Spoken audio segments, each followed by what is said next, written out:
Այդ մեխանիզմները, որոնք ներդրված են, նաև ընտրական օրենսգրքի հետ, այնպես է արված, որ ոչ ոք որևէ պարագայում ընտրությունների միջոցով չկարողանա իշխանությունը փոխել։ Եվ իշխանությունը միշտ ունենա կայուն մեծամասնություն, որը մտածել եւ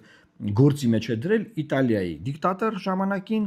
Բենիտո Մուսոլինին, այսինքն այս մեխանիզմը Սերժ Սարգսյանը, Հրայր Թոմասյանը, Վարդան Պողոսյանը ներդրել են մեր այսօրվա համառության մեջ։ Հիմա էլ ինտերվյուներ են տալիս, օրինակ Վարդան Պողոսյանը, որ բանցած խորհրդատալ էլ ինքն ընդդիմությունն ինչ անի, պատկերացրեք։ Եվ այս իմաստով ժողովուրդ ջան, մենք ունենք իրավիճակ, որ խորհրդարանը չունի այդ լծակները, խորհրդարանում վերջին շրջանում միայն եղել է գզվրտոց վիրավորանքներ եւ, չգիտեմ, ինչ որ բաներ, որ նիստերից բացակայություններ, այսինքն ոչ պատշաճ խորհրդարանական աշխատանք եւ կա գործող մի մարմին միայն խորհրդարանում, դա իշխող խմբակցությունն է,